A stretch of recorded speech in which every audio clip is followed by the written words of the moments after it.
My name is Jake Lloyd, and I am a lifelong pro wrestling fan. And I'm Alexandra Hoy, brand new to the wonderful world of pro wrestling, and I have decades worth of characters and stories to catch up on. And so this is her crash course in WWE history by way of the iconic Royal Rumble match. It's me, you, and 30 other men.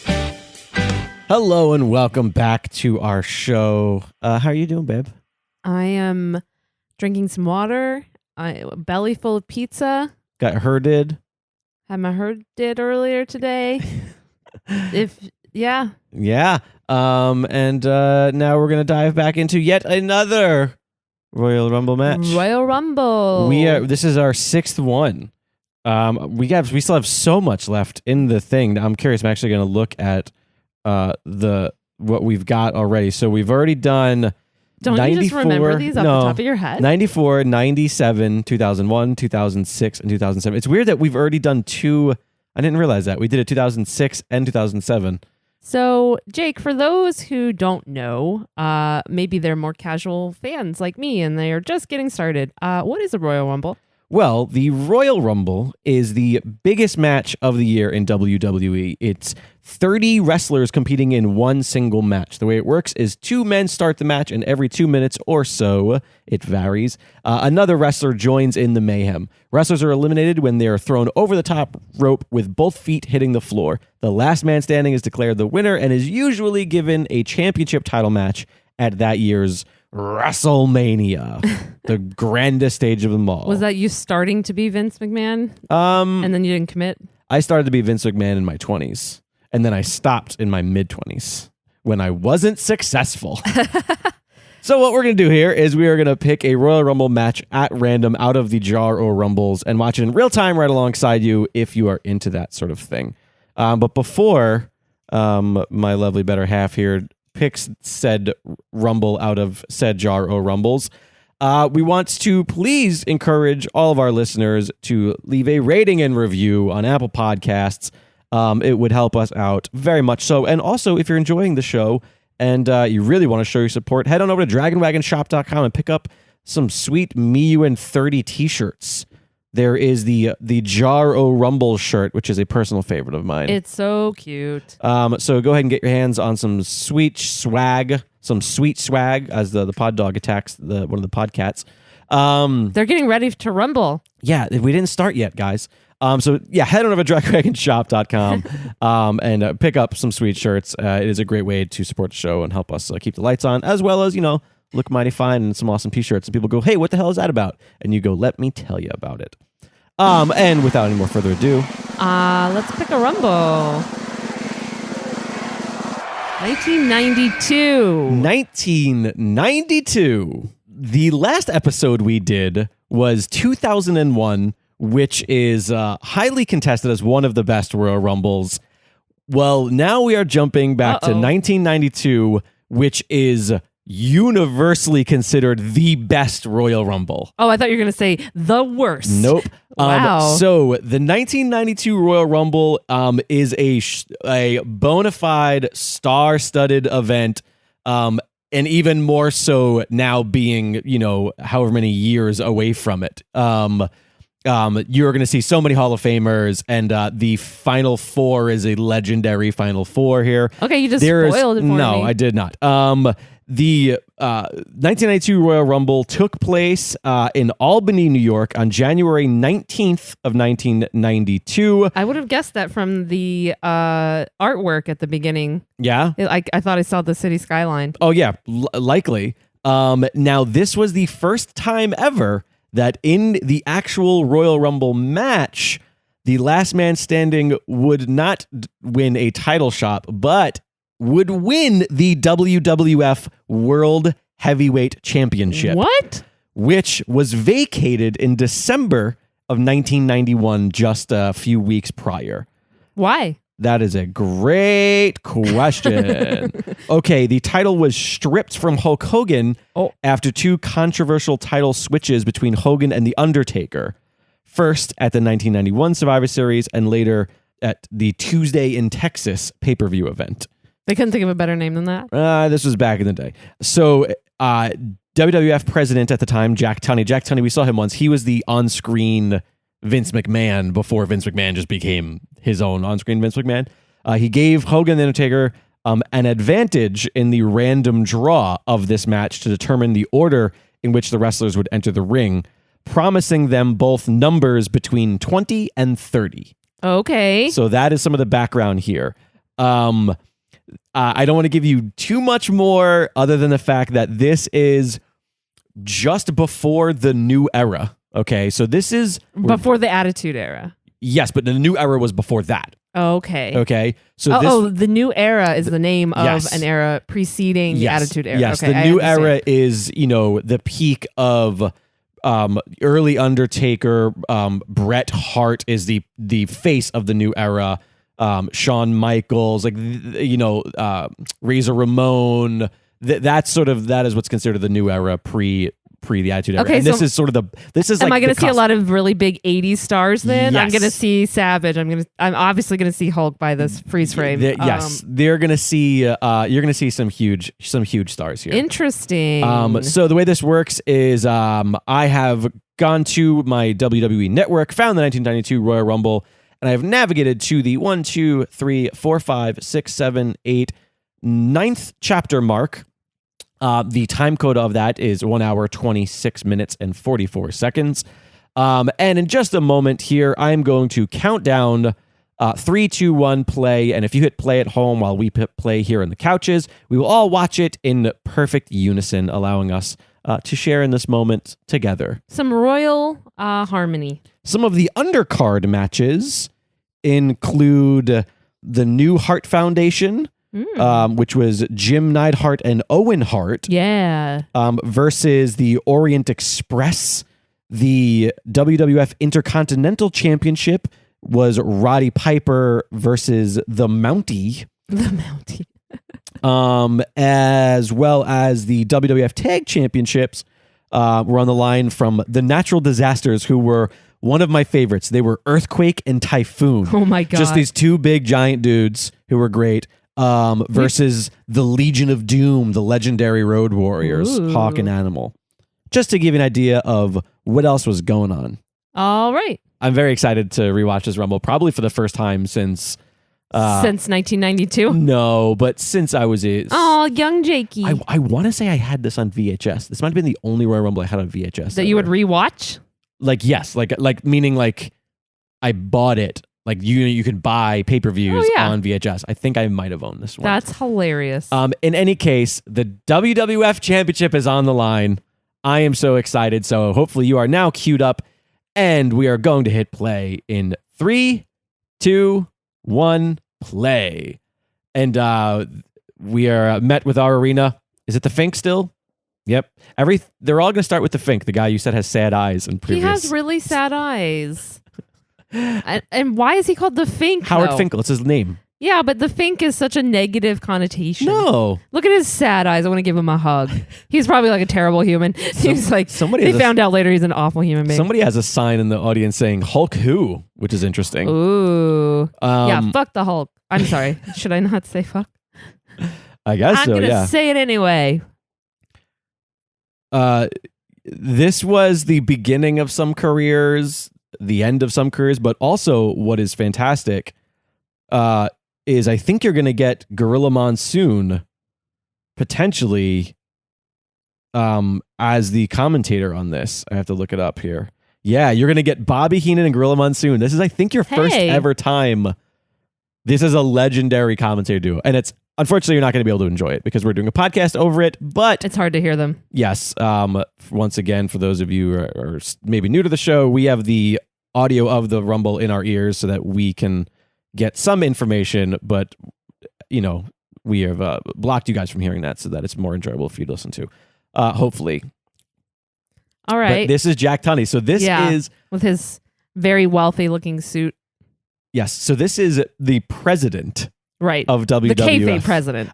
The truth is I, to this day, don't know whether he had an actual job in the or office. He was just an actor. Or he was just hired. He had to have. Did he ever wrestle? That's a great question. Maybe. I'm full of questions. Maybe Jack Tunney was like a previous wrestler. He seems to me like somebody that maybe worked with his father, or maybe he was a wrestler. No, he was just known as a promoter. He was Okay. simply a Canadian professional wrestling promoter, where he appeared here, as the president during the bulk of Hulkamania. Okay. Which, man, this is... so Vince McMahon did not come out as the actual owner / kayfabe version of himself. 97? Oh, so 94? which we watched. Okay, so around that time, okay, he was mid 90s. Yes. So a good few years still. Yeah, honestly, it was the Montreal screw job really that kind of outed him, and everybody knew, like, okay, he's more than just a commentator. But this man's hair, though. You've seen him before. Yeah, but his hair, though. That's what he looks like. What are these beads? Who is it? Do you remember his name? Davey. Yes. What's his wrestling gimmick Boy. name? Oh, now it's spoiled. British Bulldog. It's the British Bulldog. Okay. What? He's a member of what wrestling dynasty? You are quizzing me, and I don't know. He is married to one of the Hart sisters. Oh. That's Brett and Owens and all the Hart brothers. So he's... Step. Yes. Yeah. Oh, this is one of my favorite Whoa. theme songs ever is Ted DiBiase, the $1 Million Man. And you are seeing for the first time ever the Sensational Sherry. Sensational Sherry Yeah, I've never seen her before. The fact that she's not in the Hall of Fame is ungodly. She is the most legendary wrestling valet and she was a women's wrestler, but she was known more as a valet. And she was just the best. She was just a total badass. She really made Shawn Michaels' career. She made so many wrestlers' careers just by being their valets. Wow. And she has sided with many people. In fact, one of my favorite photos in the Broadway is her and Undertaker, who were never... And that photo is what sparked you telling me the history of her. Right, and they were never an on-screen thing. Oh, really? They were just friends? It was just like a fun photo that they must have just taken backstage at some point. But we're officially I don't think off. I've ever seen the $1 Million Man wrestle. No, you've never seen him wrestle? I think this is my first time. I recently watched the photo shoot with him, which is the show on the WWE Network where they just sit down and they show wrestlers' old photos and they just tell stories, right? Right. And man, it really, I loved him always as a kid, meaning I loved to boo him. I hated him. Oh, okay. He made me cry when I was little. Oh, at yeah. Nassau Coliseum, I was sitting second row at the entrance, and he did a backhand, I'm gonna smack you. Oh, because I was talking smack, and I immediately started crying. And then of course afterwards, I was the coolest thing. But I was like, oh my god, you're he's threatened to hurt me. I was a child. I must have been 8 or 9. In fact, it was probably around this time. Were you with your sister? Yes, of course, always. All stories involve your sister. Yeah, but I love him because literally the $1 Million Man was sort of even the character was sort of a rib on Vince McMahon. Right. The character was created to be oh, this is what Vince McMahon thinks he is. Wow, and he just got knocked out. $1 Million Man is out. He's a $0 man. And just like that. Not just knocked out, but knocked out by a white man with dreads with little beads. They're not dreads, they're braids. Or braids, sorry. If they were dreads, then I would be okay with your anger. No, even this look is it was the 80s. You know what it is? He's a wrestler. I like that you're bothered by that. You're not bothered by his arm gauntlets. Well, I was gonna say his outfit actually also bothered me. Pick a theme, man. What do you mean? His theme is all British flags. Not that hairdo. You are off base here. He's just all over. Look who it is, yeah, baby. Ric Flair. I know this one. There was no peacocking. He just sort of came out. Oh, he means business. Yeah, he's here to wear some butterflies on his coat. Yes, at this point, he is just peak heel. Everybody hates him. He is followed by Mr. Perfect to the ring. Why is he so perfect? Because he just is. That's just how he is. Everything he does is perfect. Okay, so far I'm noticing we did it was probably the 97 or 94 one too, or both, where this guy is not perfect. What?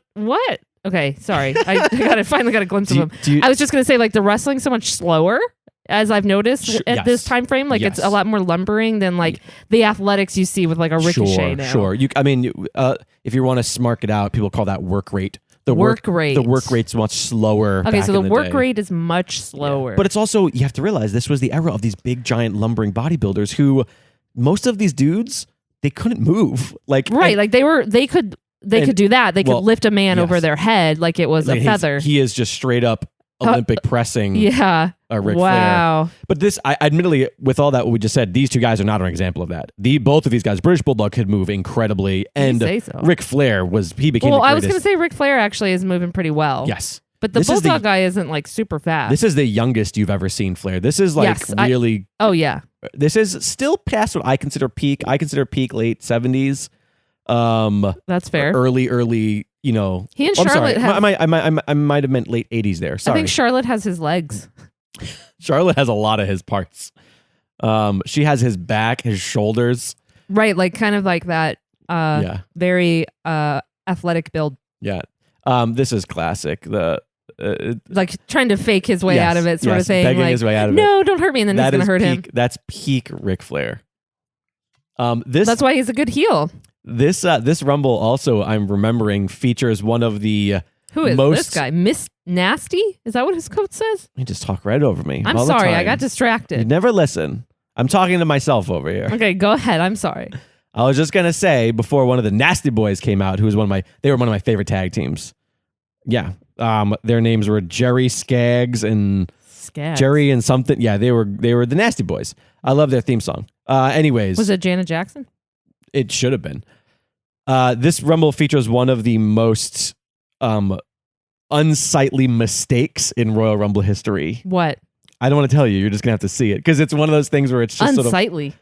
Meaning like. Oops! I accidentally busted your nose. No, you'll watch. Stop! Don't try to guess it because if you guess it and it happens, you're gonna be upset that you guessed it. But it's ridiculous. I'm trying to remember what the other is this mullet. I'm trying to remember what the other. Ew! Name. He is nasty. Yeah, the Nasty Boys. I just got a really good look at him. He's so nasty. Was that the intention? He was like, they were gross. Nasty it up. Let me wear these tight pants. Oh, Knobs. Right. Brian Knobs was the other guy. Knobs and Skaggs? Sags and Knobs. Yeah, they were the Nasty Boys. They sound like Harry Potter characters. But do you look at the way that they're... Like evil witches. They're like warlocks, sorry. They're what 1992 thought punk rock was. Oh, God. And he's gone. They missed the mark big time. Yeah, British Bulldog. Buy Skaggs or... Hog or whatever your name was. Skaggs and Hogs. I usually like to take a gander at the audience, and I hadn't yet. And I'm seeing here, of course, some very classic 92 wears, which is nice. This lady in the front row is so into it. There's some big ass She hair. is like giggling watching this. It's hilarious. British Bulldog was the ladies loved him. Ew. Listen, ladies, listen. I was a child at this point, but I think even I watching this would have been like, nope, that guy is not attractive. We can do better than him. This is Haku of the iconic family that everybody knows of the Anoais. He's related by marriage. He married one of the Anoai women, I think, related to all of those famous Samoan wrestlers that you guys all know. I like him. He came out and he's got cool vibes. I like his pants, actually. I'm kind of distracted by them. They're like they're very 92. Yeah, this was, the era of big, colorful cartoon characters. And what now, was that phasing out the new era rushing in? No, the new era was still a lot of that, but the new era just had... It started to introduce characters that were more realistic. Yes. Kind of bridging the gap. Well, the new era, I think is really, we have to give the new era credit for easing in smaller wrestlers who can move quicker. The new era is what featured guys like the Rockers, right, not just the beefcakes. Yes. What did you say before, Vince? Like some beefy? It's a whole lot of beef. It's a whole lot of beef. He likes some We beefy. want some lean beef, which we don't get yet, apparently. No. Well, a little of it, but not much. Like, I mean, one could argue that he's still very buff, but even like a Bret Hart was a smaller guy of that era. Guy's buff as hell, but when you see him next to like British Bulldog and these other guys and even members of his own tag team, fucking him next to Anvil, that's fair. That's fair, I guess. Yeah. So far, I'm not unentertained, but nothing is particularly thrilling yet. I think this is they're very true to the 2-minute limit here because it feels like it's so slow. It feels slower here. Yeah, unlike like the 2 minutes, quote unquote, you get now, where it's like and bye bye Haku. So what is with this Bulldog guy just pushing everyone out. He's a fan favorite. Look who it is. Rude. Oh, a young Shawn Michaels. I thought you were going to say Bret Michaels again. Don't make fun of me. Well, there's Bret. I get it. There's Bret Hart. There's Shawn Michaels. It's only fair that people. Easy to do. But his hair is. He actually looks. It's weird to me. Well, I guess it's just because I've seen him when he's older so much more often. But like he looks so much beefier right now. Yeah, I think at this era, everybody was bulky, and also because that was like the style. Also, sort of 92. I'm not sure if this was still the steroid era or not. Ooh. I forget when all that shit went down. I'm very bad with remembering that specific like time frame when it all came crashing down. Well, you know what it clearly is. It's I just said when it all came crashing down, a reference to Hulk Hogan's theme song, and I didn't even do it on purpose. He is wearing zebra print. Oh yeah. Oh, he almost got knocked right out. Okay, but the mullet. Can we talk about this? It was 1992. They all had mullets. British Bulldog also has a mullet. All three of them have mullets. Every man in this ring right now has a mullet. I wouldn't consider what Ric Flair. Flair has like feathered 70s hair. It's very feathered. It's too long in the front to be considered a mullet. But there's a bit of mullet action happening. Sure, but it's too long in the front. It's a little mullety. I mean, it's not like 100% mullet. It's like Shawn has business in the front, party in the back, and Shawn is undeniably a mullet. They have like the phases of mullet. British Bulldog has business in the front and party at the Caribbean in the back. And he needs to pick Shawn Michaels. Yeah, he just got one right to the nads. Oh, he's the little Michaels. Not his little Michaels. Not his sexy boys. Okay. Yeah, when British Bulldog's hair gets all dry and curly like that, it's very cute. You say so. He looks like an American Girl doll. What? What the hell? All right, now we got another man who ran so fast I couldn't even tell. Is that Tito? It's Tito Santana. I was just going to say, I really like the color happening here. It's just ridiculous. Tito Santana, one of like the few wrestlers who never worked as a heel in his entire life, I don't think. Really? I think he was almost entirely always a babyface. Like, do you think that was by choice? Yeah, I think he was just, he had a baby face. Like that term came from. He just couldn't pull it off. Yeah, like he would have. He was too. Yeah, he would have been too likable. Right. He is one of my fellow wrestling compadre Scott Narver's most hated wrestlers. Apparently, really? Why? I can't remember why, but we talked about it up. Scott, explain to me. I'm curious. He was so angry about it one day when I was talking about how much I liked him as a kid, and now I met him as an adult, and he was a very nice. Okay, guy. now I'm more fixated on watching him because I want to understand why Scott hated him. I think it's just bland. It was bland, and he was. You know what? I think he was always. He was a reliable worker more than he was a good worker. Sure. If that makes sense. Which in this world maybe doesn't count for much. Which is like, I think, I think if I had to draw a modern day comparison, like The Miz. Like The Miz was reliable. I feel like Scott's going to scream at you if he ever hears that. Because isn't The Miz great on the mic? Like he has other values? I'm not talking about that. I'm talking about in the ring. You're saying purely in the ring. Between the bells. Okay. Yeah. Like... Always, he's going to put on a match, he's going to do the things, but he's never going to surprise you. Okay. He's never going to, you know what I mean? All right. That's fair. Yeah. He's like very good old-fashioned meat and potatoes wrestler. Yeah. But he's also got like, this is when he was really rocking his like Spanish bullfighter look. I was going to say it's very Spanish bullfighter, but the colors are so insane with the pink. Which, if I'm not mistaken, he's American. I want to say he's... Oh, really? I want to say he's billed from Toluca, Mexico is what they were going for. But they were going for more Mexican than Spanish necessarily. Who is this big lumbering guy? Oh my God. He's moving so slow. So yeah, people are Someone throwing just shit at him. threw something at this man, this poor man. I want to say that his name this is not Hercules. What is his name? Let's listen. He's wearing animal fur. Oh, he's the Barbarian. Okay. The Barbarian. So he's like a caricature. This is one of those very typical early shows where I'm watching, like, it's like a cartoon. Yes. Yeah. He's just like, oh, kids like Conan the Barbarian. Let's have our own version of Conan the Barbarian. He has a skull around his waist. He has a little skull belt. He looks like and what's like a loincloth, I guess. What are those characters in Skyrim that are barely wearing any clothes but fur? Not the Falmer. What are they called? Oh God, I don't remember. You know what I'm talking about, right? Of course, I actually starts with an F, maybe. when I was replaying recently, I raided their village. Yeah, and it looks like he looted one of them. I see exactly what you're talking about. They have like the deer, heads, and they all just wear like and the fur. hag ravens are always doing witchy stuff for them. And oh, really? I don't remember that. Probably. Oh, you don't? We're big Skyrim nerds in this house, you guys. Apparently, it's and not yet I just forgot wrestling. the name of it. Well, I put you on the spot, and I can't remember it either. And I'm sure that if we didn't have mics in front of us, we would both immediately go, "Oh, we know exactly what that's called." You said it, and because of D&DW, I keep thinking Falkreath, which is just a town. Yeah. Oh, the Forsaken. The Forsaken. It just came to my mind. Boom! There it is. I'm amazing. Captivating, ladies and gentlemen. This is great. It has nothing to do with wrestling. I apologize. So this feels like one of those moments where I know no one's going to fall out right now. Well, maybe this guy, the Barbarian guy, will. But it's all like a little bit slow to the point where it feels like they're waiting for the next guy to come out. Barbarian is boring. Yeah, we got 5 in the ring right now. The Barbarian is boring. And actually, Tito is a little boring too. I think we're almost about a third the way through.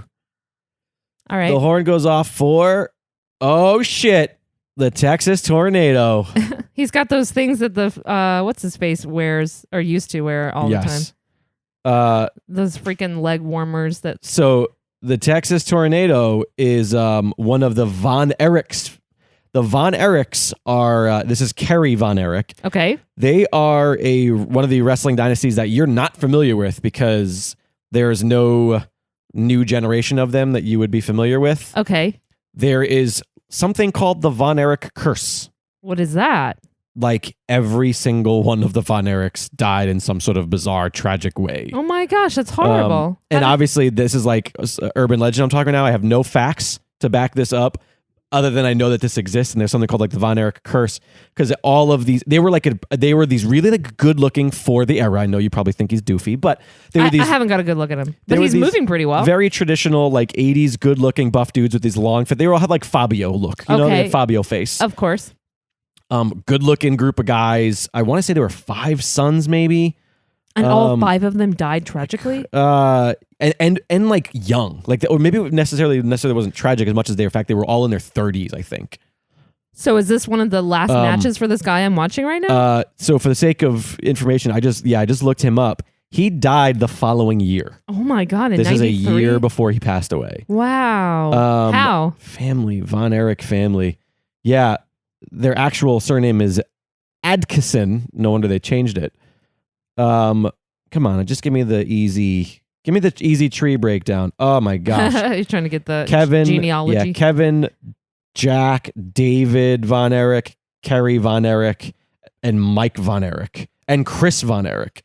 So yeah, that was this generation, and they all and none of them lived. And a lot of them came. Oh my God! Who is this guy that came out with a mask all I'm going to say is a lot of those people came through the Stu Hart Dungeon, the famous Hart Dungeon in Canada. Right. Now, moving on to one of my favorite characters ever, the Repo-Man. Oh my God! He's here to repossess your shit. You Alexandra. told me about him before. The Repo-Man is Hilarious. He's a cult fan favorite. He's so sneaky. He's like inching into the ring. I never thought until now to like look at his tights. He has car tire marks on his tights. Are you trying to tell us that you got ran over by a car? What are you trying to tell us with this? What is the story of your tights? But the Repo-Man, he's got his little bandana on. You can't see his face. His real identity is strewn. He sneaks up on everyone like they're not going to see him. Oh man, I love him so hard. He's the most cartoony guy I have seen yet on there. Yeah, he's the most cartoony, and because he creeps around, but he was so funny. Yeah, the way he moves is so hilarious. He was definitely one for the kids. Yeah, he's there to repossess your shit, babe. And I guess so. He's not gonna listen to your sob story about how he should go after the $1 Million Man. No, $1 Million Man's got all that money. He paid everything off. Just steal it all, though. But I guess he's not the. That's not what he does. The thief guy. He's just repossessing it for the bank. He works for IRS. He's the worst. Who you'll probably see later in this match. Wait. I thought you were saying he works for the IRS. No, he works for IRS. He works for IRS. The wrestler. Erwin R. Shyster. Oh, gee. Oh, great. The father of Bray Wyatt and Bo Dallas. What? I know we've told you this before. The father of Bray. I hope he's in this match. I don't know that he is. I wonder what. Okay. He might not be. I wonder what he thinks of his son's gimmicks. He probably loves them. Bray's is so fun, so I'm sure he's very proud. I want them to bring back Erwin R. Shyster and do a whole bit with Bray. I think that would be hilarious. Being like what it was like growing up, the son of a man in the IRS. Oh, Greg the Hammer Valentine. He's like, I became a monster. Okay, this guy looks so old school. You saw him once before, yes. You saw him in probably the 97. Must have been. And I told you at that point, he was sort of like a legend. So this guy has been around for a long time, even at this point. Yeah. His hair is so Hogan-y. Him and Flair. The Hammer. Greg the Hammer Valentine. They have a huge history in, in the South, in the Southern wrestling territories. And, they're going at it right now. No love lost between these two men. In real life? No, in kayfabe. Just in kayfabe. Who knows? A lot of people didn't like Ric Flair, so I'm assuming that nobody liked Ric Flair. Wait. So wait, what? Ric Flair was... Ric Flair was his gimmick. Really? Ric Flair lived it. Okay, There's a reason why he's been bankrupt like 5 times. I have a question then. Because he spent all that money on all that shit he says he had in gimmick. He actually bought it all. Do you know any stories from the locker room? Like, especially when Taker was sort of the locker room, I don't. what's the term? Locker room leader? Okay, so when he was the leader, did he have to like whip Rick into shape? No, I don't. I think that he was gone by that point. No, Taker didn't really become a locker room leader until Rick Who was the locker room leader when Rick was around? At this point, man, I bet you it was Hogan. Ugh. It had to be Hogan, Macho, Vince, obviously. I just would have loved to have seen this. Knowing that now, I would love to hear the stories of like how Taker would have just shut that down. Do you want to know? I bet you, although this was a little bit later than that, obviously, but for the longest time, the locker room leader was Andre. Andre was sort of the guy. Andre was the king of the court. Actually, I think I saw, wasn't that noted in the HBO documentary? Yeah. Yeah, how he was sort of like people that... Because everyone loved him. And he was and everybody was afraid of him too. Right. Yeah. Well, he demanded... Respect. While also being awful to people for humor. Well... In a good way. Hey, and farting, which I just think is hilarious. All right. I think I've seen this guy before too. Nikolai Volkov. I recognize him. Nikolai Volkov was your very typical... So Russian. Yeah, Soviet. It's like Glow. Yes. Where's the American? Wow, look at him move though. Nikolai Volkov just went into the ring over the top rope. What is expecting that? I immediately went after the Repo-Man. I enjoyed in another recent WWE Network special, I think it might have also been photo shoot, maybe with Natalia, talking about how Nikolai Volkov was like their babysitter, like from the Hart family, because he was also like came through like the This Hart. guy was a babysitter, and I just because apparently he was just this very lovable, But I just love the idea of Nikolai Volkov like being like with all these Hart kids because there was like 90 of them. There was so many of them. I just pictured him in like a minivan, like, all right, guys, let's go to McDonald's.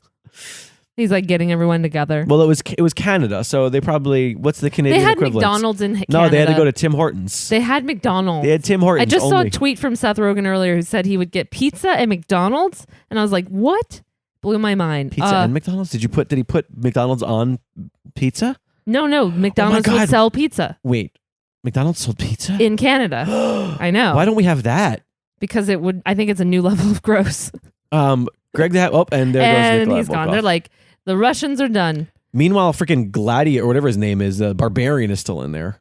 The Barbarian's still in there. Tito's still in there. The Repo-Man's still in there. People that I don't think Repo-Man is still sneaking around. Yeah. He's so goddamn funny. So at what point does someone come out and they're like the man? So he's just going to like, someone's going to come out and throw a bunch of people out of one. I don't know. You know 2 people who are coming in between 20 and 30. Right. That are both the big names right now. We are... at number 13 about to come out now. So we're almost halfway through. 13. This is number 13 coming out. And this has also probably been the most stacked it's been. Oh, I love him. It's the Big Boss Man. He's a officer? What is? Yeah, he's security. A correctional officer. There's so many characters. Yes. It's like, I forget. Look at how Big Boss Man punches, though. When I'm watching another Look one. at his punches. Oh, they look brutal. They do look real. They look... Well, okay, that one was a little... Well, but that was not his fault. That was because Von Erich didn't respond to it. That's true. Texas Tornado didn't sell it. He was like, oh, cool. Yeah, okay, so then that says he's... I loved to hate the Big Boss Man growing up. And then also I loved him because he flip-flopped a lot.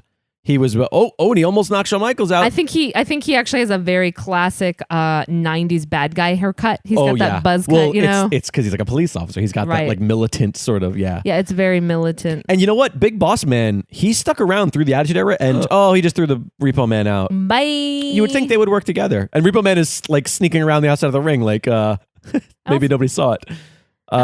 Yeah, like what's he gonna do now? Big Boss Man evolved. I respected him for evolving like throughout the years. Even though he kept the name, which is a ridiculous name. If you think about it, it's not any more ridiculous than The Big Show or you know what I mean. But he like evolved and he would change his attire throughout the years to be more of like more. In fact, he looked like the Shield before the Shield looked really like that. Like with like the tactical vests, and stuff. Okay, so he got a pretty like he dove into the militant side of things even more. He had a feud with the Undertaker that ended in one of what some people will consider the most distasteful thing WWE ever did. Whoa, where what? It was a Hell in a Cell match and Taker hung him from the cell. Whoa. From a noose, like hung him from the cell. Wait, I want to see that match. All right, we'll watch it. It was terrifying. It sounds so spooky and crazy. It was terrifying, but it was awesome also. Big Boss Man, with the aid of some of the people, just cleared house. We lost Big British Bulldog there. We lost Von Erich. Bunch of people are out of here as we creep towards entrant number 14. Oh, Tito and Shawn Michaels both just came went out. Tito and Shawn. I'm surprised Shawn is out so early. But yeah. Who the hell is this guy? Oh, this was Hercules.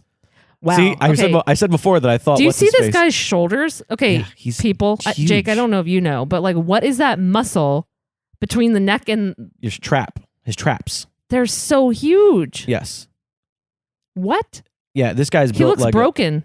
Yeah. He looks like someone hung him up by two clothespins on his shoulders. Yeah, he was Hercules. Look at his terrible balding hair. Talk about a guy who needed a haircut. I haven't had a chance to glimpse it, but that whole exchange between him and the correctional guy. This guy doesn't even have a mullet. He has a skullet. It's just bald in the front and long in the back. Okay, so you're saying his hairline recedes too much for him to have this style. I haven't gotten a great glimpse. Yeah, because I keep seeing like his back. No, I'm seeing his side a little bit. Yeah, that's all you need to see. I want a full-on frontal. Jeez Louise, you needed a mugshot of the dude? Well, he just dumped out freaking Barbarian, whatever the hell his name is. Bye. And then, wait a minute. Bug Boss Man. He wasn't supposed to go over and he saved himself. Ric But now Flair is still here. It's just Bossman and Flair. I missed the guy's ugly mullet. That's fine. You didn't miss anything. Oh, thumb to the eye by Flair. He's the dirtiest player in the game. So dirty. Okay, so then... Look at the way that Bossman hits the ropes. Yeah. This dude I was moved. actually saying like earlier, there was a shot that happened and it looks... He sold it so well. Like this guy really was here to win. I don't remember him moving this way. Like when I think of the Big Bossman, I think of more of that typical lumbering... But this dude was an athlete. Whoa. And ooh. God, so you said that whole thing just now was so intense. Like the way went over the his top. back like got bumped. He went over the top rope, landed on the apron, but then his head got stuck under the bottom rope. Ooh. And Flair is the only person in the ring right now. Flair. Okay, so I'm actually kind of glad. I like a good reset. And he came out third, Flair. So he's been in the ring for a while. Yeah. And his hair is ridiculous. Can we talk about that? And we are at number 15. This is the halfway point. I know. Let's see who it is. All right, we got. Oh, listen to that audience. People are you didn't recognize him because you haven't seen the kilt. I haven't seen the kilt. But it's Rowdy Roddy Piper. It's Piper, and this place is electric. Wow, he's the first one that's come out that's moved quite so energetically. Well, he's insane. He's playing the gimmick. He's a madman. You know what? So I don't think I've seen him yet, have I? Look at how that back body drop that he just gave Flair. Wow, it's beautiful. These guys are just fucking beating the shit out of each other. I love it. He's actually a lot more trim than I thought he would be. Oh yeah, he was like a fighter. Like he doesn't look like a bodybuilder. He just looks like the guy that you saw in the back. He's a crazy man that you pissed off at a bar. Exactly. And he came into the ring. And do you see why the nickname Rowdy fit him? And now I was do you actually see why going I'm to so say, angry? Oh, 100%. I've only heard stories really, and I'm annoyed by Rhonda. Again, I don't dislike Rhonda. I just don't like that she used the name Rowdy without being a little bit rowdy at times. Exactly. That's what I'm speaking to as well. Own it. Feel the gimmick. like come out and don't just like be cutesy about it. Like, yeah, be crazy. And he did it right back to him with the eyes. Flair in the eyes. Perfect. Yeah, these two. God, I want to watch these two guys just fight for an hour. These two guys are so much fun together. So they're both heels though. No, Rowdy's not a heel. He was always kind of a tweener. Okay, so one of the earliest. He's one of the greatest heels ever, but he's also Ric Flair was just holding his. People love him. Yeah, got him by the tights. I thought he was going to pants him. Listen to them go crazy for the sleeper hold. Yeah, it's fun. Think about how nowadays this is just your typical rest hold in the beginning of any match. Yeah, no one. Yeah, this was like a finishing move back in the day. Like, really? He's going to put him to sleep. And if he goes to sleep, then that's it. He's asleep. Look at him. But that wouldn't count here. He has to get him over the top. Very good. You know the rules. I know the rules, guys. I know what's happening. Oh, man. I love this so hard right now. It's my boy, Jake the Snake Roberts. I've never seen him. Yes, you have, but you haven't seen him in his prime like this. No, I meant like this. Look. He says, I'm not going to bother you. Go ahead. How good is this? Jake just lets Roddy keep the sleeper hold. This is why Jake was my favorite mind for wrestling, because no other wrestler would think to do that. No other wrestler would, because everybody thinks like, I got to go out there and I got to punch people. You know what? He's like an improver, really. He's like, hey, here's the situation. I'm going to react to it and not just come out with this thing already preconceived. Absolutely. Not also, he knew how to turn expectations on their heads. Right. And that's what made Jake such a great. It's very intelligent. And also, one of the things I love about Jake was that he was. Snakeskin boots. Jake was always willing to admit when he was wrong. Jake admittedly never wanted to do a feud with Hogan because he never thought that a babyface versus a babyface feud would work in any way. And ended up being one of like a great feud, and his same thing with with anybody, with Macho or whoever the different people were. But, yeah. Hey, he's got a bit of that hairdo that you don't like. Oh yeah, he was always balding. But his hair is so thin though that in the back it doesn't look like too mullety. He just sold that so well the way he just fell. got clotheslined to hell. That was great. Dude, these three guys, Jake the Snake Roberts, Ric Flair, and fucking Roddy Piper legends. Are all in this ring right now, just killing it. I like Jake's pants. They're like these are actually some fire of my to snake. These are some of my favorite of his tights. He's really more known for the green tights with like the purple snake that goes around. Yeah, them. but they're like a flame. They're red and orange and yellow, and black at their root, which I really enjoy. These are great they're tights. Fun with his snakeskin boots. I don't know why they don't exist. I don't know why somebody hasn't made wrestler tight pajama pants. Oh yeah. I've talked to you about this. Like, I want to design pajama pants that are just famous wrestling tights. They're great. That would be great. I know nowadays they have like yoga pants that you can buy for like women, but like I want the stars just keep stacking up. Do you know this guy? Not really. Wow, I'm surprised that you don't know this guy just from plywood. just from not even wrestling, like just from existing in the world. He's a very famous. That's Hacksaw Jim Duggan.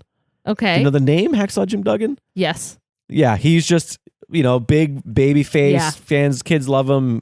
He yells, "Oh!" and gives the thumbs up, and kids love him, and he chants USA, and he's just this big cartoon character. The way he walks. There, he just did it. He just did it with the thumb. And look at the way he walks. And everyone's doing it back.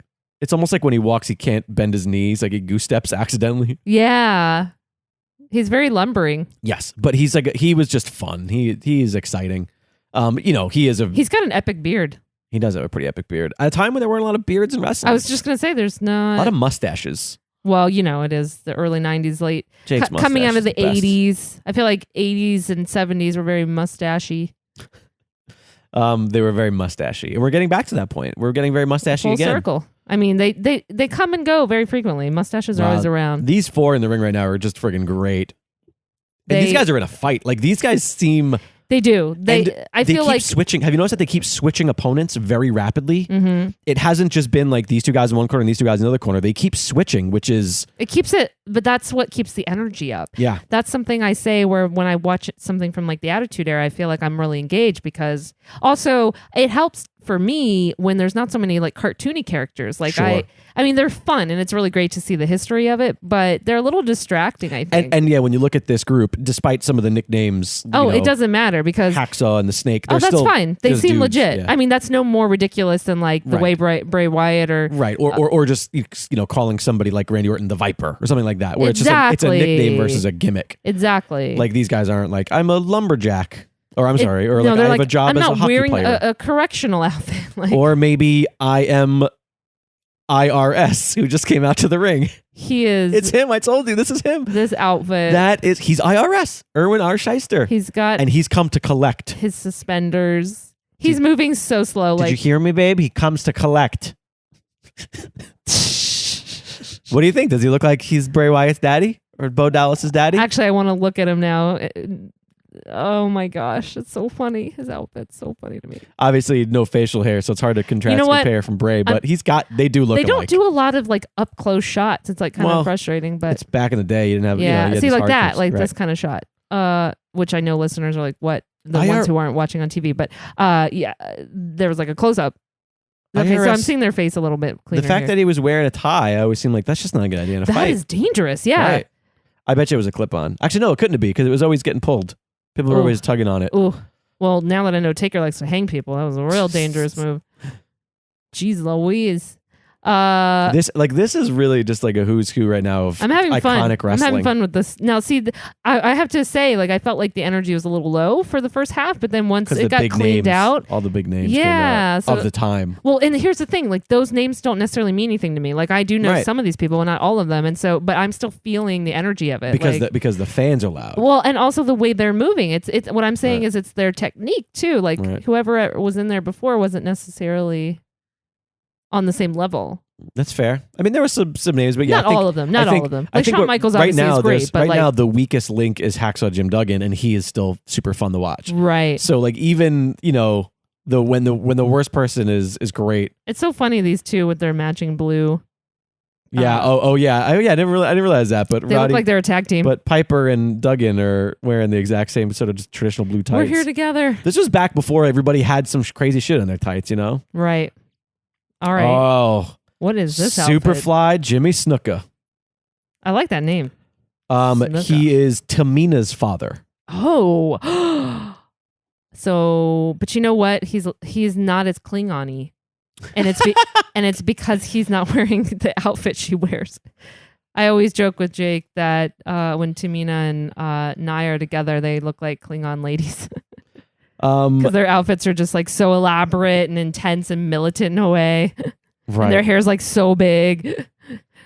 Yeah. He's he's a legend. He's very controversial. Why? Because of arrests and indictments for, third degree murder. Wait, what? And involuntary manslaughter. Wait, huh? And killing Tamina's mom, probably. Allegedly, I don't know. I have no facts. You'll have to do this research on your own, babe. Cheese and All rice. I'm doing is giving you the rumor mill because I have not done research into this. Now he terrifies me. He also eliminated me from a battle royal in USA PW in 2003. A murderer threw you out of a ring? I didn't know any of that stuff at that time. Not like it would have mattered because does that creep you out in retrospect? You're like, oh god, kinda, right? Well, because they did was they fill it was one of the generic battle royals, and they fill the ring with everybody who's all the guys training, and then they just have Superfly come out, even though they have Superfly come out and just clear the ring, even though he was just like an old decrepit man who could barely walk. Wow. But Superfly is also, how did I not? He's also know about Mick Foley accredits him to kind of wanting to be a wrestler. There's a very famous Mick Foley thing. accredits Superfly. There's a very famous moment where Superfly, he has this big splash off the top rope. And he was like back in the day, now we look like you mentioned earlier, Ricochet, and it's like whatever. But back in the day, it was a really big move. He got really hyped. Yeah. He did it off of a cage once. Wow. Before anybody did that kind of stuff. Yeah, so that was really crazy. And Mick Foley's in the audience. And no, that's amazing because later what Mick Foley ends up doing. Oh, and they show that. Look who it is, baby. Oh. Look who it is. Number 20. Wow. Okay. So I'm just a little mesmerized. I'm quiet because I'm so interested at how the outfit and everything. This is original Taker. It's so weird. Like, so this is like sort of the precursor to the one I would see today with the hat and everything and the duster. Yeah, they're all precursors, but yes, this outfit. This is the original. He only debuted a couple years prior. Okay, so the reason I got so silent is because I'm like, wow, he look like there's definite similarities in the outfit. But look and at the way he walks. I love it. This is when he really played up the like dark zombie character. And that's what I was gonna say. He's almost like a Frankensteinian creation. That was what they used to call him the undead or the dead man. Yeah, he moves so well. I love. He's just choking people. He's choking so hard it made me cough here in 2019. I am so mesmerized by him. I really am. He's just my great. favorite. Look at how little tattoos he has. He only has like one. Also, little look at his tattoos. arms. They're actually like he is jacked. actually a little bit more svelte. Yeah, which is He's crazy because he's a big man. yes. Now at this point, was he walking the top rope and stuff? Yes, he did that in his debut match at Survivor Series. Yeah, I love and everybody it. was like, "Oh my god, the Like, who is balance this guy? of the man this size." Now, how tall is he? Like 6'7"? They always build him as bigger than he actually is. Right. So it's hard to know. They always used to bill him as 7 foot. But I think he is 6. So he's 6'10". 6 foot. Oh no, that's what he's billed 10. as now. But who knows how tall he actually is? 6 foot. Who 10. cares? He's a big friggin' dude, I'm just curious. and he's got Erwin R. Shyster by the throat. Good. Throw him But out. look at the way he's just turning around and just taking these chops. I know. See the way he's like Okay. a monster. Okay. But can we talk about he's like a how monster. here's the difference though. You know how earlier we were complaining about that dude didn't sell it because he didn't like, Right. take the punch. There's such a difference between Well, that and intentionally not Yes. taking the punch. Oh, who Which just is exploded? Okay. You got Macho it. Man. Macho Man just exploded out of the back. He looks insane next to Yeah, Taker. he's like his insane. outfit is Yeah, so crazy. These two guys.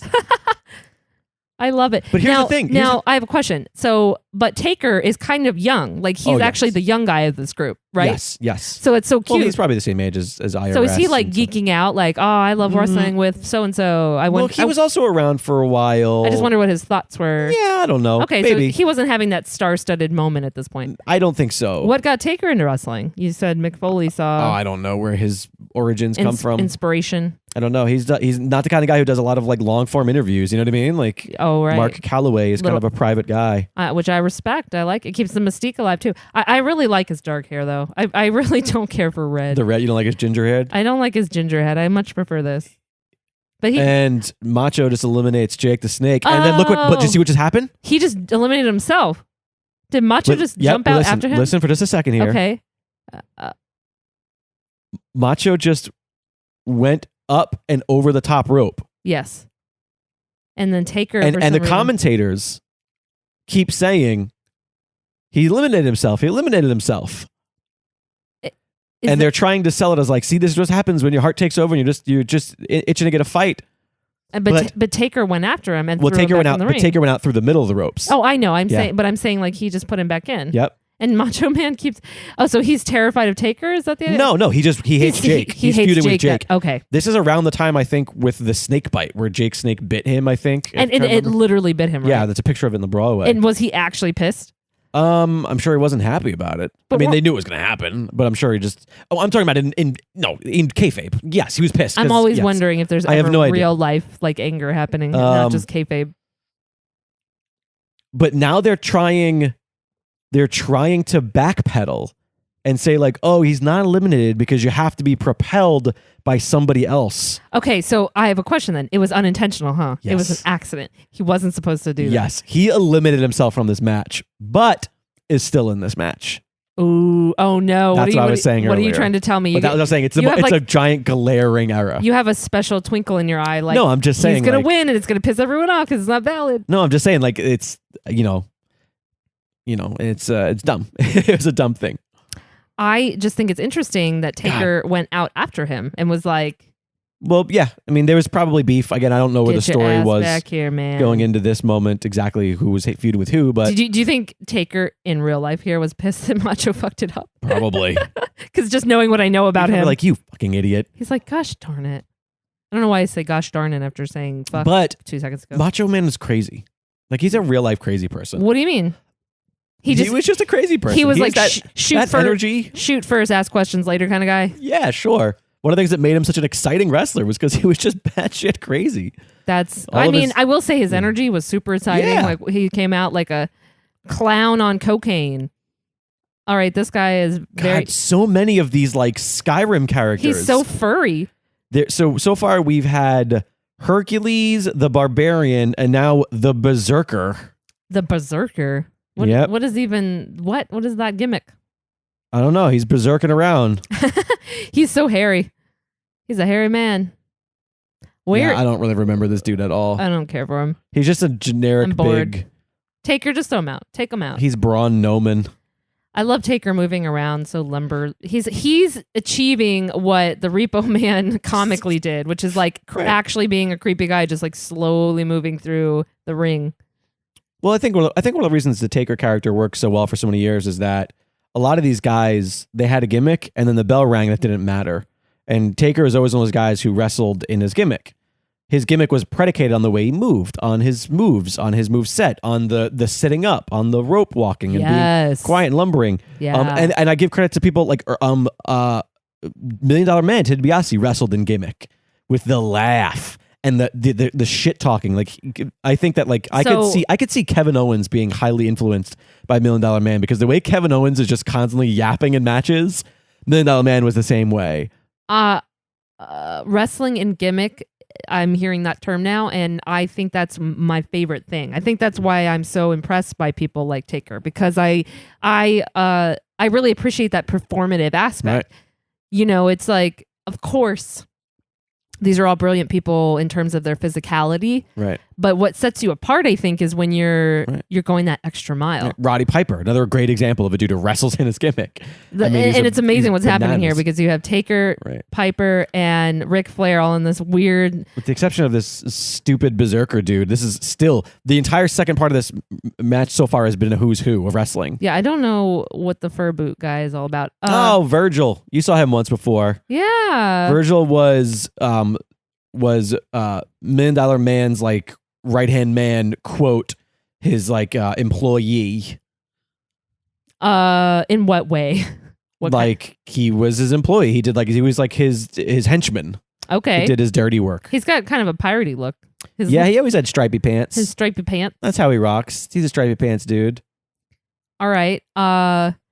I remember, I don't have like any opinions of Virgil as an adult really, other than the fact that I remember as a kid liking him probably just because he was like a real athletic dude. He's kind of a tinier guy. Yeah, he moves really well. Like he was always like, he did really great drop kicks and stuff like that. But ultimately I don't think he was a really good wrestler. I think he's fun for Taker to just throw out the ring right now. Taker who's getting his eyes ripped out by Flair right now.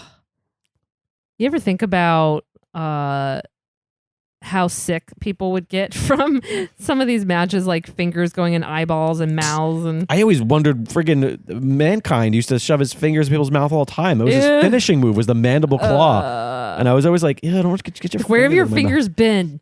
And inversely so, like, ew, I don't want to shove my fingers in some dude's mouth. That too, I'm sure. That's a two-way What if they accidentally bite you? That's a two-way street of disgustingness. Perfect. Well, it can't be worse than what's his face doing the ass to your face. Like, how many guys got pink eye though? How many? Probably a lot. There was a lot of conjunctivitis happening. I'm just saying, like, there's no way you escape from that. You better hope that man cleaned his butthole really well. That's all I gotta say. We're up to number 20. Number 23 was that last person. 23. Okay. Virgil was 23. So we have 24. 7 more, and then at some point in the next 7, Hulk will come out. Yep. Someone's coming out right now. Who is it? It is very militant people. Oh, I guess this is. Oh, that is the Iron Sheik with They're not in sync. What was his name? There we go. I forgot what his name was. I don't remember what this dude's name was. His henchman. No, he was just the guy. It wasn't his henchman. If they were like a team at some point. I don't know. I'm struggling to remember this now.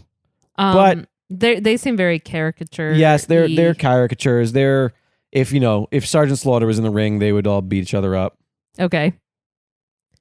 Yeah. So now this has kind of become insane again. This whole group. Oh wait, no, the Iron Sheik did get in the ring. Okay, so I thought the dude that was, for some reason I thought the dude that was with him, whose name I forget, was the one heading into the ring for some reason. But okay, yeah, so Iron Sheik is in the ring. Iron Sheik is a friggin' weirdo. He's got a great Twitter account. If you don't follow it, you should follow it. Really? Why? It's just hilarious. Him yelling and cursing at people in all caps is hilarious. Okay. In broken English. In written broken English. What? I can't even explain it to you. You just have to, maybe this is going to be a segment. Let's see. The Knickerbocker Arena. Let's see. I'm just gonna go look up an Iron Sheik Is Twitter. That the name of that arena still? Yeah, probably. That's no, amazing. It's probably like the AT&T Center. Right. Iron Sheik. All right. Let's see. Here's Here's a pinned tweet to the Iron Sheik's Twitter, babe. On a new segment. Here's a new segment called Reading Iron Sheik's Twitter. Take a minute of your day to be nice to someone, you dumb son of a bitch. What the hell? Dear diary, go fuck yourself. What? Why is this man so mad? Oh, man. I don't know, but it's incredible. In ancient Greece, I would have suplexed all the jabronis. Okay. Yeah. He's hilarious and ridiculous. Words of wisdom, go fuck yourself. Hashtag Wednesday wisdom. Okay. That's a pretty good Wednesday Hey, wisdom. it's the model Rick Martel. You saw this guy once before. Yeah. I always liked this guy. His gimmick was that he was a model. A model, yeah. He comes out, he's like very like, hey, here's my matching pink He outfit. would come out with a cartoonishly large like perfume sprayer, which was actually, I'm pretty sure, the kind of shit that people use to like spray the yard for insects. Yeah, I was just gonna say. But it the name of his scent was called Arrogance, and it said that written on the side of the. Perfect. Yeah. So he's sort of a precursor to Miz. Sure. I would say he's more of a precursor to the model. The Fashion Police. Yeah, exactly. The model Tyler Breeze. If you were doing a trace history genealogy, they would all be kind of related on the. They're tree. on that trunk. Yeah. Yeah, like they have their own little branch. Yeah, this ring is stacked. There's still loaded. a lot of great people, and there goes Iron Sheik. Good. I need some more people to be out. And Macho Man is still in there despite eliminating himself earlier. With Taker giving him a choke. Now chokes are not allowed anymore, right? Nope, can't do that. So what anymore. he just did is not a thing. Nope, you don't see that anymore. I was just gonna say. I mean, I kind of like it. It's like believable, but also it's like, here's the thing: is in the world of kayfabe, it was never legal to do. Like if they did that in the match, you would see the ref like counting the 4, and if he got to 4, you were disqualified, right? But now, as a company policy, they don't do it. It's not part of the product anymore. Yes, exactly. Right. Yeah, I get it. Yeah, I mean, it's particularly violent, I suppose, is the idea. I do think also that it was, I think, one of those things that was a fallout because of what's his face. Yep, exactly. Yeah. Well, again, like, and I think that's smart, you know. At the end of the day. And it might have been coincidence on top of that timing, but I just know that at that point a bunch of shit stopped happening, and that was one of them. And whether it was really truly related or whether it was maybe a seed or part of a greater, who knows? Yeah. Either way, I mean, that's smart business to. And there he is. Hulk. Listen to this place erupt. It's so weird to me. I mean, I guess that's the thing. Were you a Hulk fan? As a little kid, yeah. But at this point, no. At this point, okay. So by 92, Jake was out. Team Taker here like, all the way. Okay, so that's how I feel. Oh, Team Taker all the way. Well, and that's the thing is we're also like nerd kids. Like, so remember, before this. Okay, so the heavyweight is on the line, and the contention was between Taker and Hogan, who were feuding right now.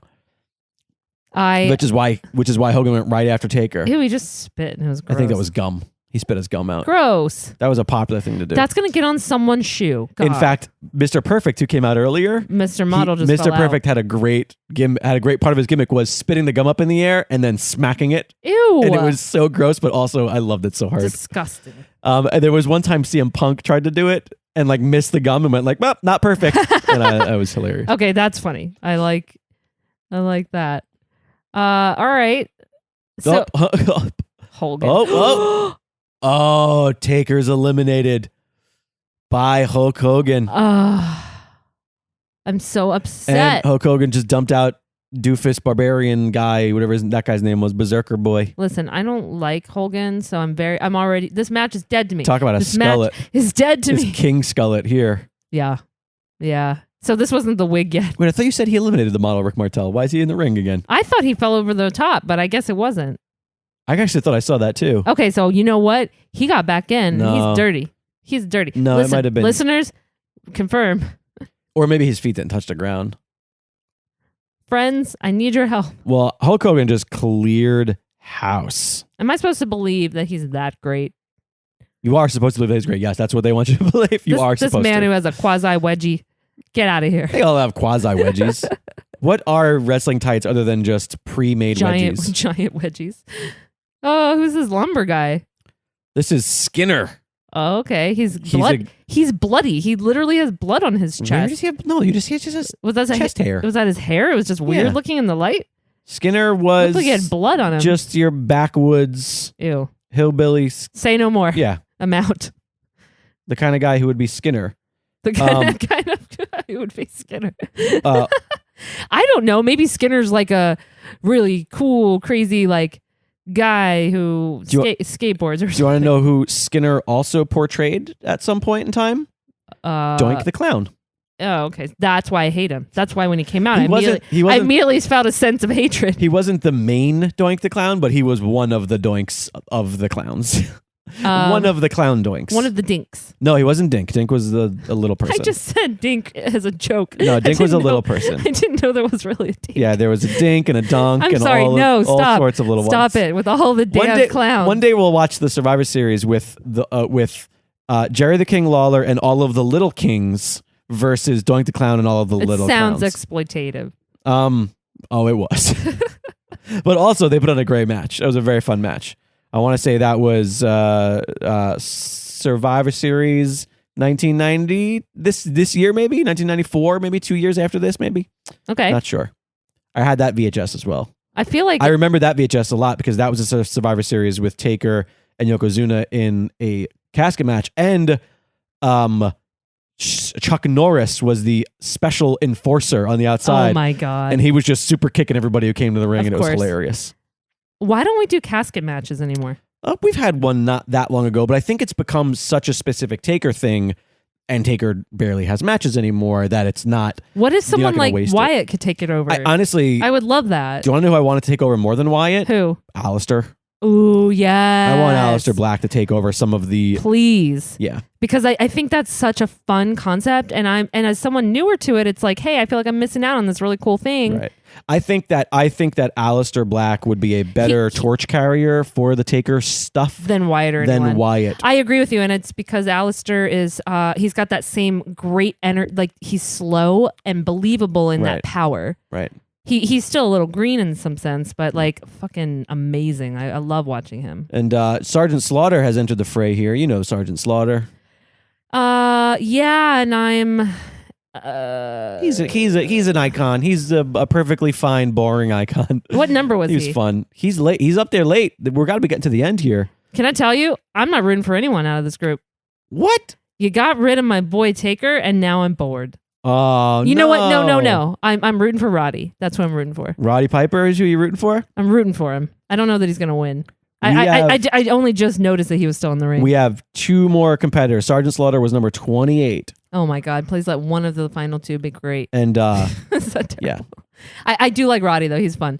And I mean, Macho's kind of ridiculous. He's fun to watch, but Macho Man is great. He's fucking Macho Man. Like he's arguably one of the most iconic wrestlers of all time. Macho Man. I think more people would recognize the Macho Man than Stone Cold Steve Austin. Oh, sure. If you just show a photo of and it. I think at some point you're quizzing me of what do you know of wrestling before I got into this world with you. Like he is one of a few who I knew the name of. Right. Who I had recognized from and obviously just those living in the world. Freaking Slim Jim ads ran forever too. And that was definitely one of the things.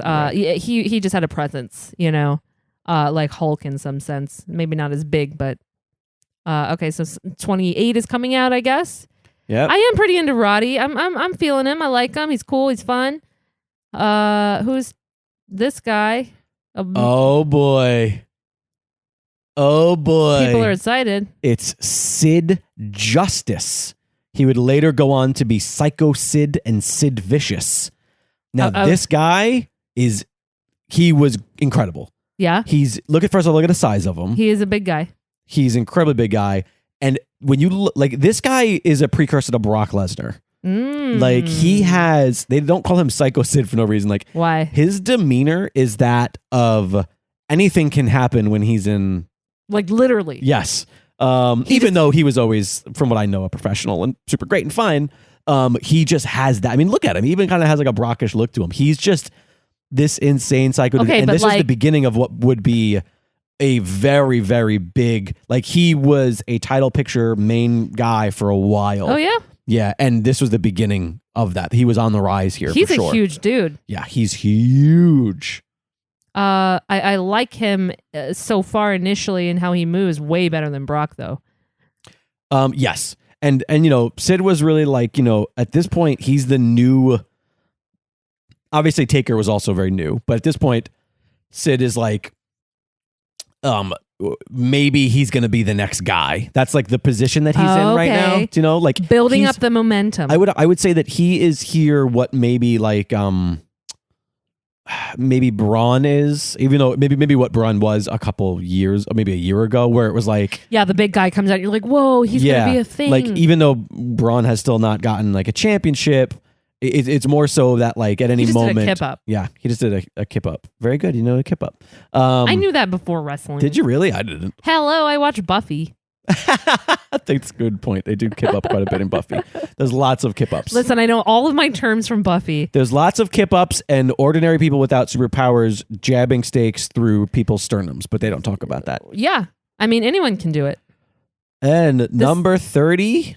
Who is this? Someone's smoking a cigar. Great question, but he's huge. He is this is another one of these terrible names, the Warlord. Ugh. So far in this match, we've had the Warlord. Okay, that's a little... The Berserker, Hercules, and the Barbarian.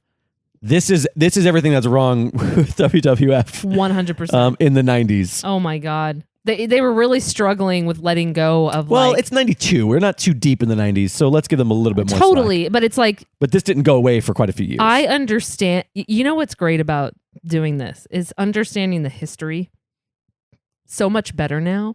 Like by the time you get to the Attitude Era, I feel like fans were like, if you show me a fucking man in fur boots named the Barbarian, I'm going to kill you. Like they were just like over it.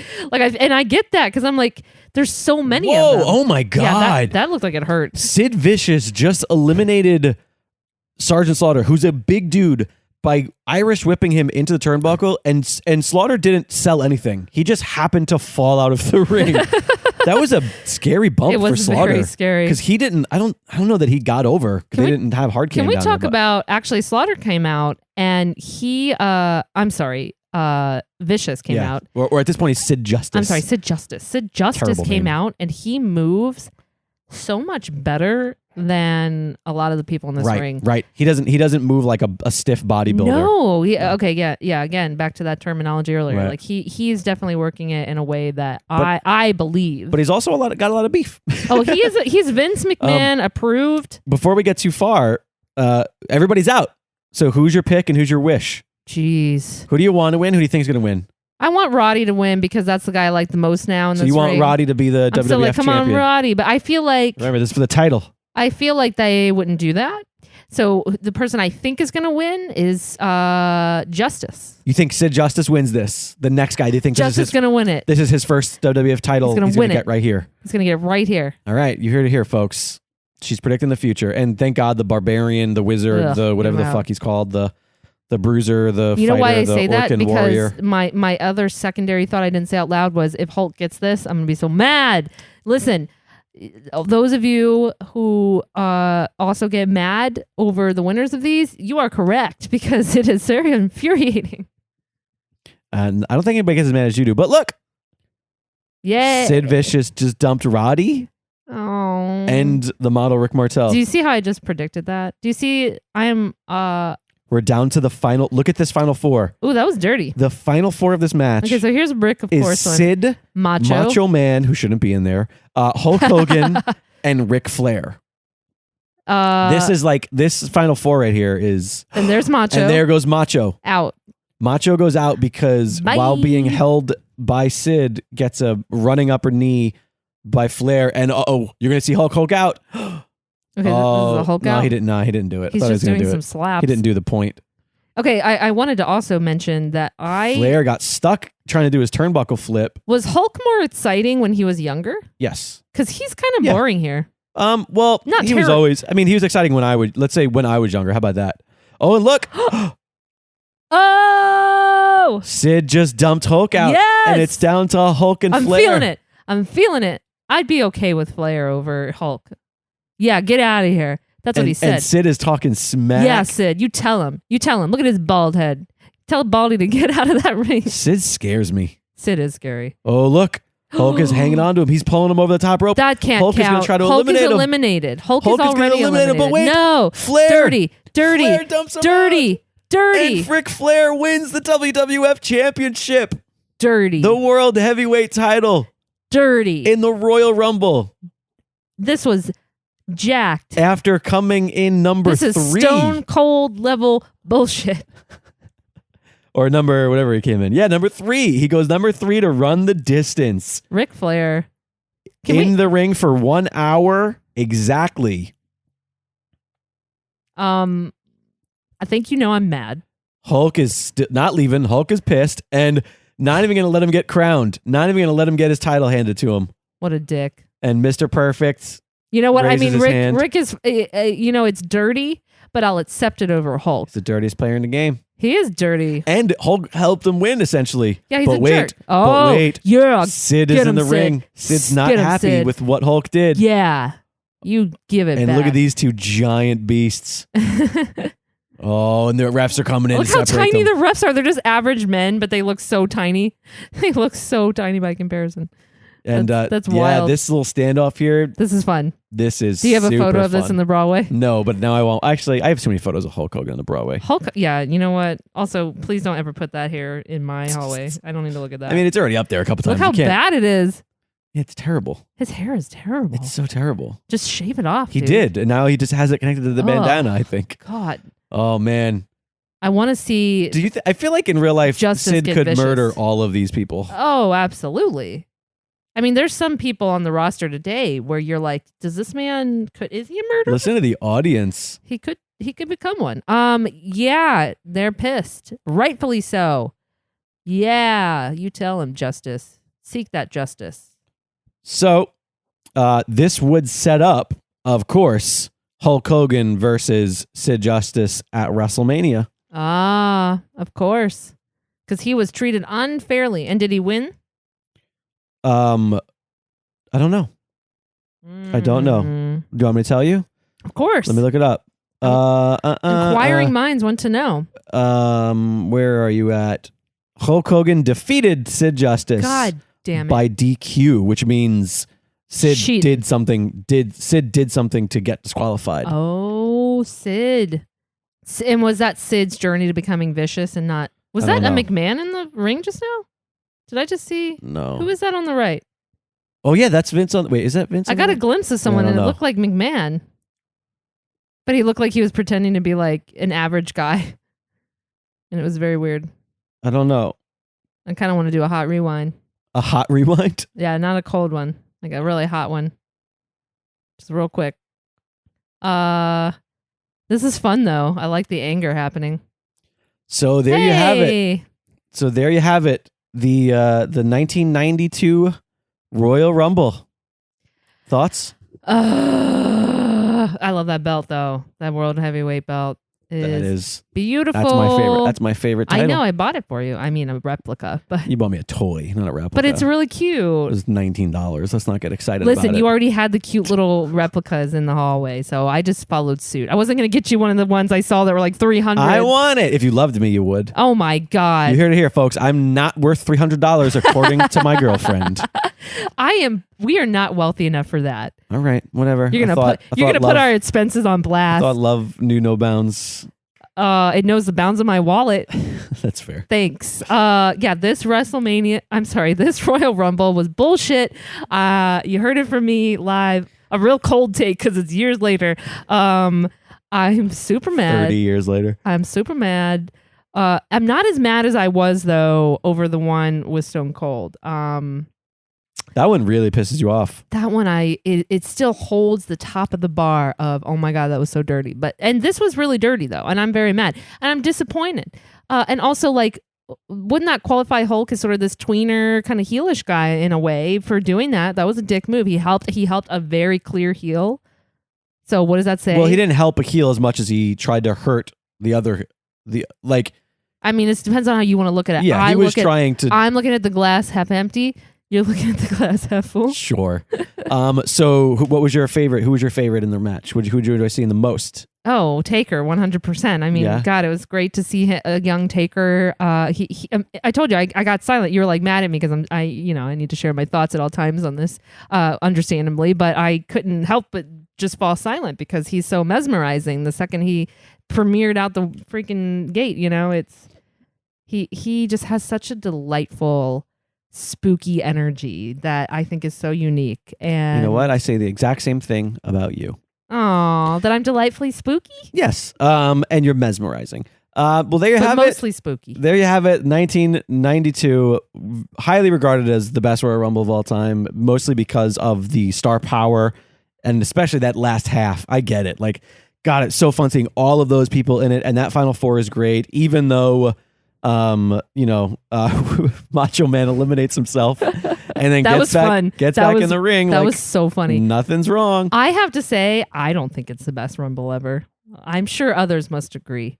At least out of the ones I've seen so far. It's up there, though. I mean, it's better for, especially as an older one. We've talked about this. You are so much affected by the winners. Oh my God, 100%. That you're like, you can't be objective about the match prior. I'm still upset for Brett. You are the person who leaves the arena crying. I'm so mad. After like an incredible hour-long match that had you on your feet the entire time screaming. You leave pissed, wanting your money back because the guy you wanted to win lost. Oh, I would never ask for my money back. Come on, I know it's entertainment at the end of the day. But I don't know that you do. It's fun to get emotionally invested. Speaking of getting emotionally invested, please follow me on Twitter at Liquid Jake, on Instagram at Jake Lloyd. And if you want to be unemotionally invested, you can follow me at Alexandra Hoy, HOEY, on Twitter and Instagram. Use hashtag MeYouAnd30 to talk about the show. Check out meyouand30.com. As I said at the top of the show, please leave us a rating and review on Apple Podcasts. If you got this far, you must have enjoyed something. We would be so grateful. Listen, there's a billion wrestling podcasts out there.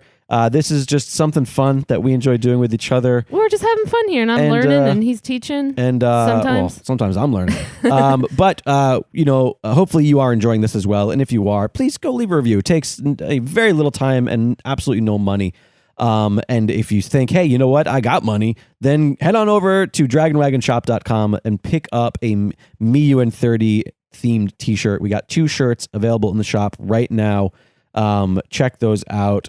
Available in a bunch of colors. Really nice shirts. I'm a stickler for the quality, so they're good stuff. He is, I can tell you. Nothing in there. We try to keep them affordable. Every shirt in the shop is $25, except I think XXL and XXLs are a little bit more money because they charge us a little bit more money, but we don't have to talk about that.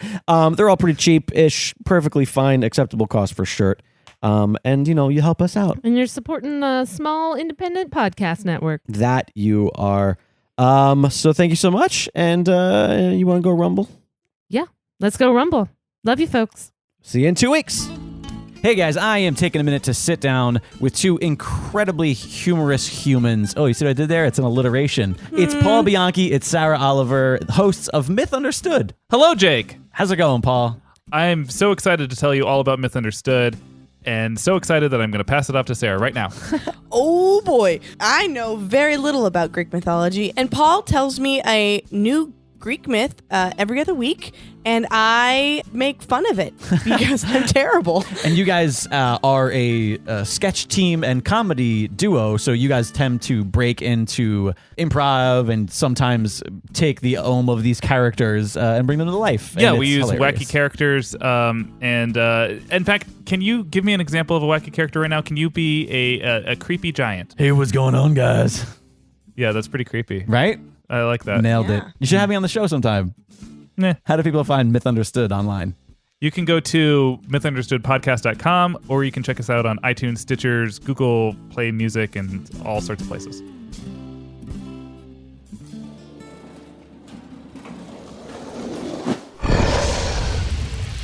It's Dragon Wagon.